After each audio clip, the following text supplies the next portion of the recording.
What's going on, guys? It's Salvaje. We're back at it again with another Fortnite Save the World video. There's a brand new sniper in the shop, the Frostbite. I made a weapon review on it. And long story short, if you don't want to watch the review, it's okay. This sniper is complete garbage and you should not get it. You know, it's funny because there's always that one guy, you know, in the comment sections that either complains because I called the weapon garbage or complains because I said that a weapon was good when the weapon wasn't that great.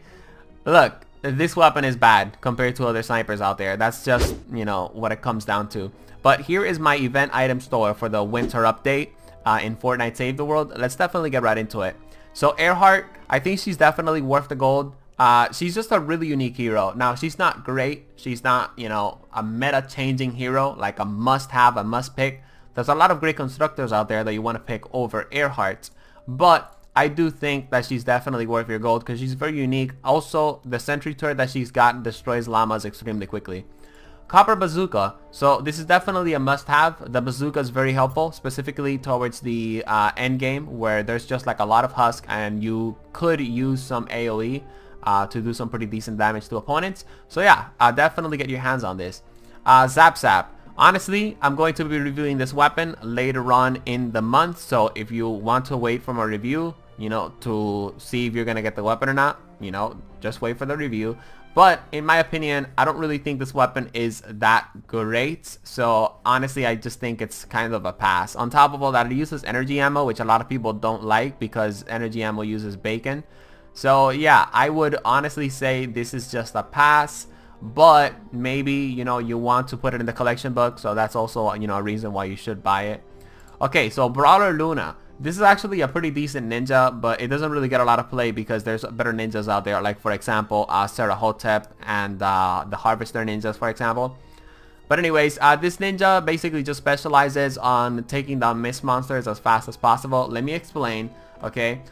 So she has the kicking and screaming ability, which for 4 seconds makes all sources that take damage from your crescent kick, you know, take 40% more damage, okay? Long story short, you use the crescent kick on mist monsters like smashers, for example, like mini bosses, and basically she just makes those targets sort of weaker. That's basically the whole playstyle on Brawler Luna. You want to be double jumping into the action, using crescent kick to weaken the opponents, maybe using some sort of AoE like your Dragon Slash, and then of course jumping back out, because that's also the weak parts about Brawler Luna. She's just about, you know, being around a lot of husk, and honestly sometimes in Save the World that's not a good idea, specifically in the end game, because they can basically just overwhelm you. She basically specializes on the crescent kick and of course using swords and melee weapons. When it comes down to the end game, it's not really, you know, the best idea, like, because if I just want to do AoE, for example, I would use the Bazooka, which again you guys should definitely get. Look, she's just a really fun hero. She's a really fun ninja. If you want to try it, if you want to try her out. You know, she's definitely a lot of fun, specifically if of course you use the sword and crescent kick combos with her and you know which targets to crescent kick, which isn't a big deal. So here's the thing, guys. I actually have a series planned where I tell you guys how to maximize every hero in Save the World, but I've never really brought that series into effect because, you know, Epic Games, they said that they're going to be reworking like some future heroes, and that's going to be coming soon. I don't know when that coming soon is, by the way, because I've literally been delaying the series for 2 months now just because they said they're going to be reworking heroes. So let me know if you guys want to see it in the comment sections, then maybe I update it once the heroes get a rework. We'll see. Anyways, Ceiling Electric Field. This is a really good, what I like to call filler trap. Let's face it, the gas trap is one of the best traps in the game at the time we'll be making this video. But I do still think you should get the Ceiling Electric Field. Long story short, you can basically plant a Ceiling Electric Field where the husks spawn on a mission. And this is just going to give you the ability to just, you know, take out a lot of the husks that come out from spawn or just weaken them. And the reason why the Ceiling Electric Field is also really good is because it's an area of effect or AoE type trap. So for example, if the husks are 1 tile away from your Ceiling Electric Field, the Ceiling Electric Field is still of course going to zap them.